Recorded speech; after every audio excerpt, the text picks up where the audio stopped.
That is the least surprising thing that happened in this entire election. I mean, we've been saying it. Zohran's campaign has been saying it.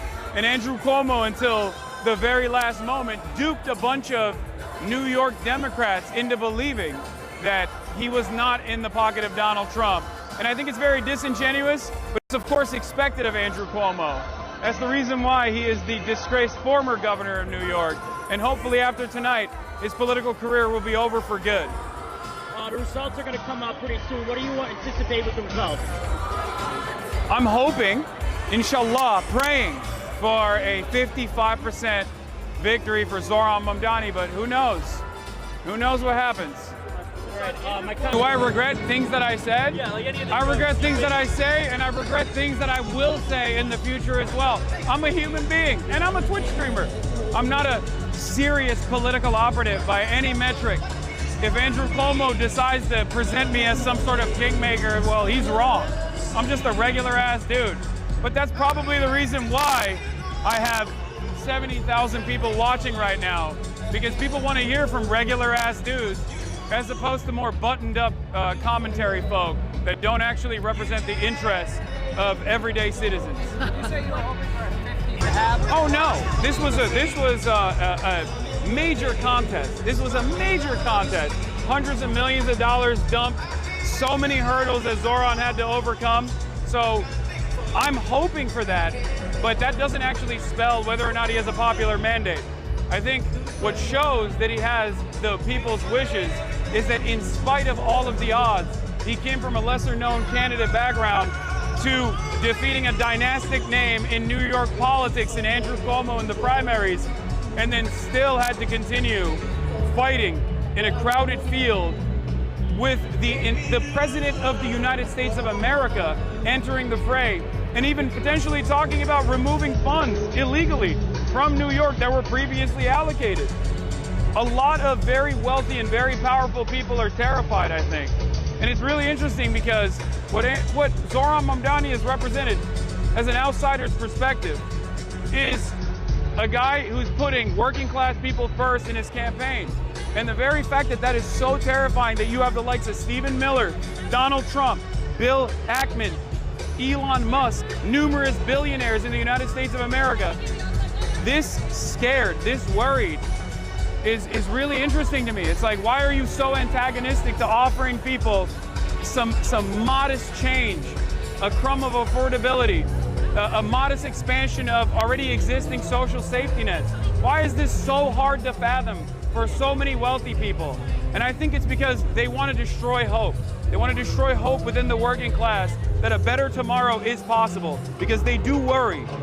And I think some members in the media as well play a formative role in this process to make sure that people are fearful that if the working class is united, they might be able to advocate for their own best interests.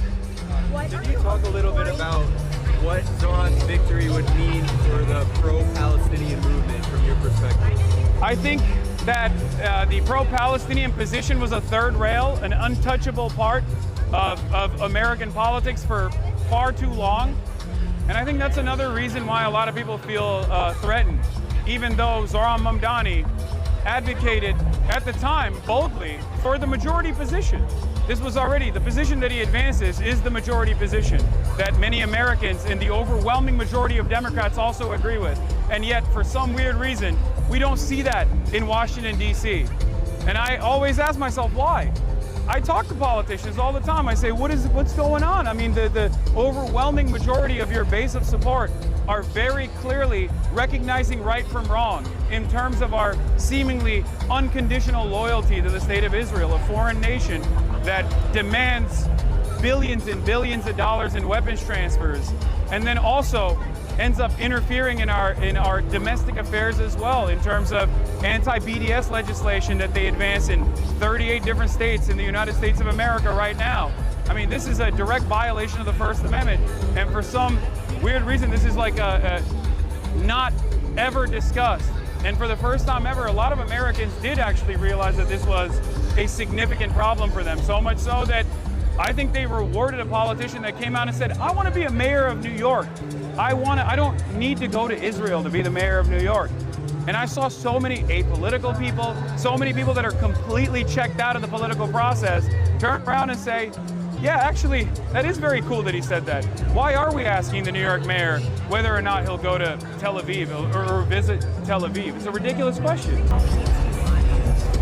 I mean, what I want is probably very different than what I think a New York mayor can accomplish, but I'm an advocate for boycott, divestments, and sanctions from the state of Israel. It was a very successful movement against apartheid South Africa, and I think Israel is also an apartheid, and I think making sure that Israel has to follow international human rights is a pretty standard demand to make. But I'm not speaking for Zohran, obviously. I'm speaking for myself. I'm a random person with no affiliations to Zohran Mamdani whatsoever, just for the record. Beyond BDS, anything, like, tell me more. I mean, BDS is pretty good, I think. If you were to even remotely accomplish BDS, or if any American politician were to even start entertaining the conversation, I think we would be moving the needle in a pretty progressive direction. I don't want anyone to suffer. I don't want people living in Israel to suffer. But even my anti-Zionist Jewish allies in Israel tell me, look, it's getting to a point where outside pressure is an absolute necessity of this sort in order to make some significant changes here, because unfortunately it's not happening the way things are going currently. The election, okay, polls are just now closed, so we're about to find out very shortly on whether or not there is some glimmer of hope for the future of American politics, or if we're entirely cooked. I think a lot of people, yourselves included in the media, because you're also of working class background, probably realize that things are not going too great for the average person. The affordability crisis has not been solved at all, in spite of the fact that Donald Trump ran on solving the affordability crisis and seemingly has done nothing. As a matter of fact, has made things worse with the tariff strategies that are indecipherable. So when you see a lack of pushback from institutional Democrats, from establishment Democrats, and you demand more from your politicians, and then you see a dynamic young candidate like Zohran Mamdani, who places workers first at the center of his campaigning, I mean, it's impossible not to feel a sense of hope.